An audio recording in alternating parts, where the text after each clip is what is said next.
As the anniversary of its invasion of Ukraine nears, Russian forces pounded the city of Bakhmut on Monday in what NATO chief Jens Stoltenberg said was the beginning of a major, long-feared new offensive. The reality is that we have seen the start already. Because we see what Russia does now, President Putin do now, is to send in thousands of more troops, accepting a very high rate of casualty. Military officials said Ukrainian defenders, who have held on for months, were braced for new ground attacks. Bakhmut is a prime objective for Russian President Vladimir Putin, and its capture would give Russia a new foothold in the Donetsk region and a rare victory after several months of setbacks. Donetsk and Luhansk regions make up the Donbass, Ukraine's industrial heartland, now partially occupied by Russia, which wants full control. The assault on Bakhmut has been spearheaded by mercenaries of the Wagner Group, who have made small but steady gains. The renewed Russian bombardments made the situation there even more acute.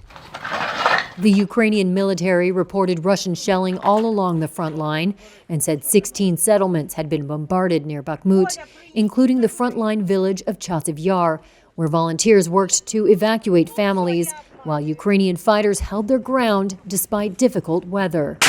Unit Commander Anton Fedorenko called the territory home. That's why we are holding on to it by nails and teeth and will stay here. And we hope that we will be provided with weapons, we will have something to respond with, and we will be able to launch a counter-offensive as soon as the weather allows it, because now we cannot move forward, even if we have the weapons to do so, because of the soil and weather conditions. The United Nations Human Rights Office said on Monday that it had recorded more than 7,000 civilian deaths and nearly 12,000 injured since the February 24th invasion, mostly from shelling and missile and airstrikes, but said it believed the actual figure was much higher.